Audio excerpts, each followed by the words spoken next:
advogado Oduvaldo Calixto, juntamente com o advogado Maicon Galvão, impetrou um habeas corpus em favor do deputado federal Daniel Silveira, que segue preso a mando de Alexandre de Moraes, ministro do Supremo Tribunal Federal. Ao anunciar a ação, o advogado sugeriu que outros advogados seguissem seu exemplo para reforçar a necessidade de retorno ao devido processo legal. Calixto disse: provaríamos a nossa inquietação e insatisfação. No pedido, o advogado explica: a liberdade de locomoção é um direito fundamental de todos, assegurado pela Constituição da República Federativa do Brasil, sendo o habeas corpus a garantia de efetivação desse direito. Não por outro motivo, a ilegalidade na restrição de liberdade do cidadão por elementar pode e deve ser defendida contra arbítrio do Estado em qualquer um dos poderes constituídos, sendo por esse motivo que a garantia de impetração de habeas corpus possível de ser movida por qualquer pessoa do povo. Não é apenas o direito do paciente que está sendo violado com a prisão ilegal, mas sim o direito constitucionalmente assegurado aos mais de 200 milhões de cidadãos brasileiros, até porque hoje é Daniel Silveira, amanhã poderá ser o impetrante ou qualquer outra pessoa. Quando a liberdade ambulatória de um cidadão é violada por uma autoridade de primeiro grau, a ilegalidade não chega ao ponto de comover.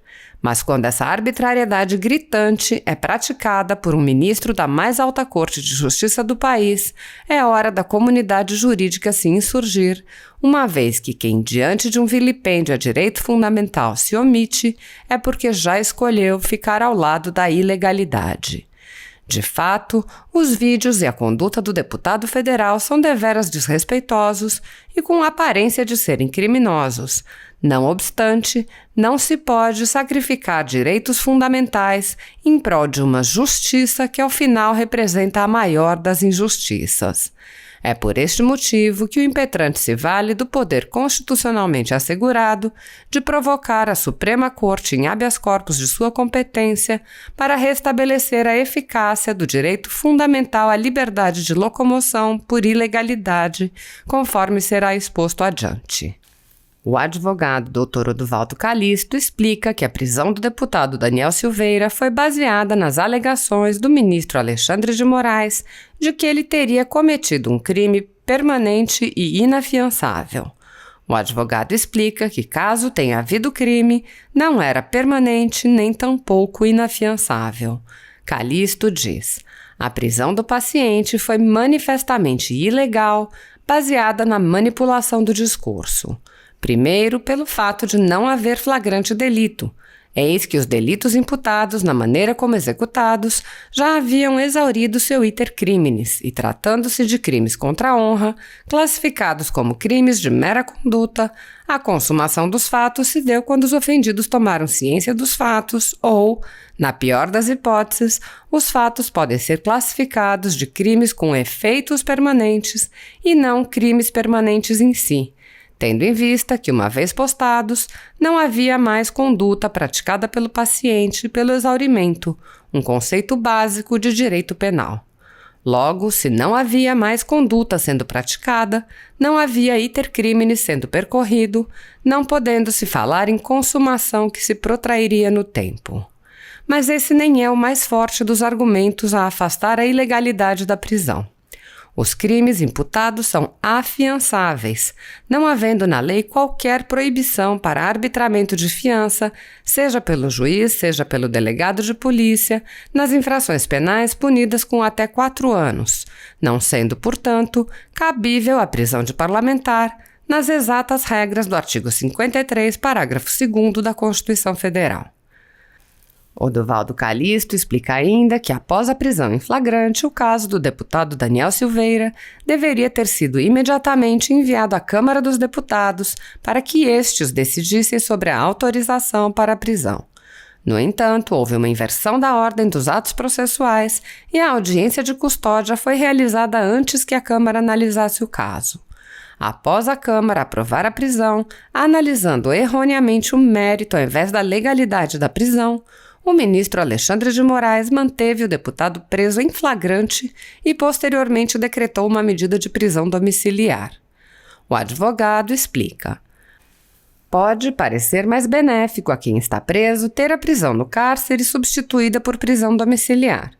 Não obstante, se a prisão domiciliar aplicada é ilegal e fere o devido processo e as normas processuais, classifica-se como mais uma violência contra a liberdade do paciente, em que pese aparente ser o paciente mais favorável, eis que deixou a prisão no cárcere para ficar preso em sua residência. O advogado explica que a prisão domiciliar imposta pelo ministro Alexandre de Moraes não está prevista em lei, e o caso do deputado não se encaixa nas hipóteses legais previstas para a prisão domiciliar. Da mesma forma, as outras proibições impostas ao deputado também não estão previstas em lei. O habeas corpus expõe ainda uma terceira ilegalidade, já que o deputado não foi solto nem mesmo após pagar a fiança arbitrada pelo ministro. A peça explica. Aqui há um grande paradoxo.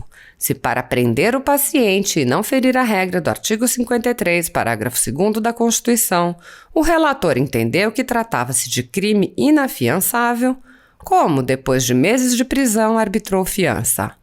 Trata-se de uma esquizofrenia processual inimaginável, violadora do devido processo legal. Pois bem, o ponto da terceira ilegalidade refere-se não ao decreto de prisão em si, mas à manutenção da prisão. O excelentíssimo subprocurador da República pugnou pela substituição da ilegal prisão domiciliar por liberdade provisória mediante arbitramento de fiança na casa dos R$38 mil. Por sua vez, o ministro relator Alexandre de Moraes, em evidente violação ao sistema acusatório, entendeu por bem que a fiança deveria ser fixada em R$100 mil, valor absurdo, mas que com dificuldade também foi pago. Ocorre que o valor da fiança foi recolhido na data de 2 de julho de 2021, não obstante, até a presente data, 26 de julho de 2021, mais de 20 dias depois, o paciente continua preso sem que a liberdade lhe fosse restituída. A tese de que o paciente, abre aspas, perdeu o prazo para recolher a fiança, fecha aspas, é da mesma forma ilegal.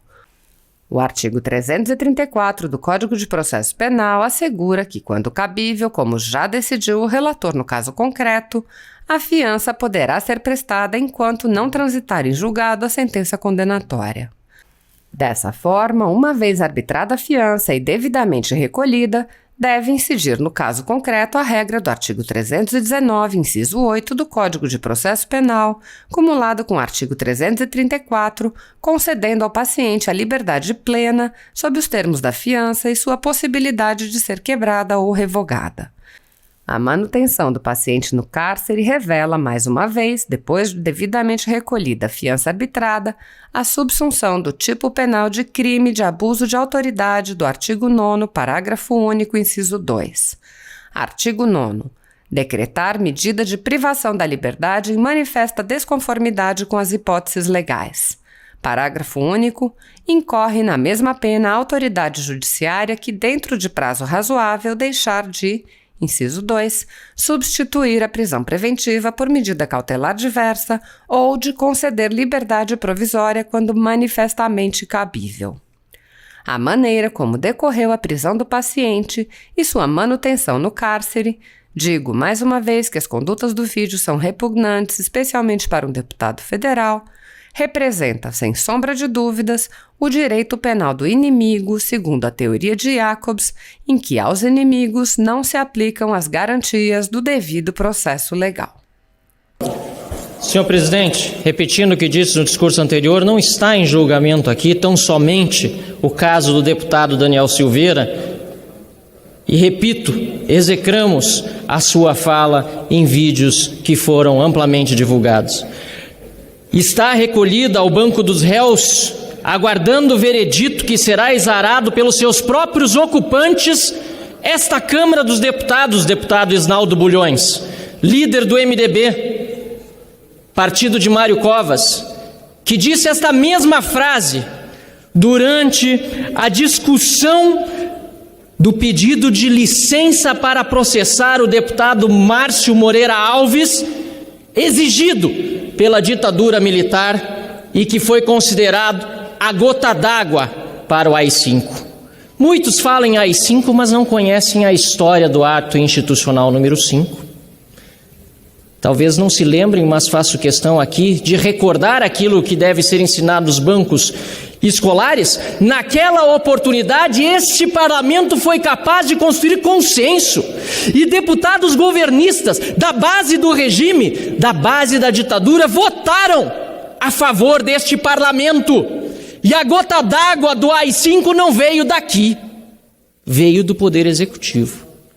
Desta vez o AI-5 vem do Poder Judiciário, vem do Supremo Tribunal Federal, que num ato arbitrário e autoritário, à margem do que diz a Constituição, que foi aprovada por este parlamento e só por ele pode ser emendada, à margem do que diz a Constituição e a lei, faz uma prisão ilegal, inconstitucional. Caros colegas, não se trata de defesa corporativa aqui, pelo contrário, há conselho de ética que puna com rigor este e outros casos pendentes. Vamos reativá-lo. Trata-se de defesa da democracia, do Estado de Direito, da defesa de que não nos submetamos como vassalos humilhados ao Supremo Tribunal Federal. É disso que se trata. Ou vamos mais uma vez votar aqui, permitindo que o Supremo avance, desta vez, pela primeira vez, violando o que é inviolável, que é a nossa imunidade parlamentar. É isso que vamos permitir na noite de hoje? Que a Suprema Corte continue com inquéritos sem denúncia do Ministério Público e haja por conta própria, fraturando a nossa democracia e a nossa Constituição? Vamos tentar buscar consensos, assim como na votação de 68, quando houve maioria para defender esta casa e o mandato parlamentar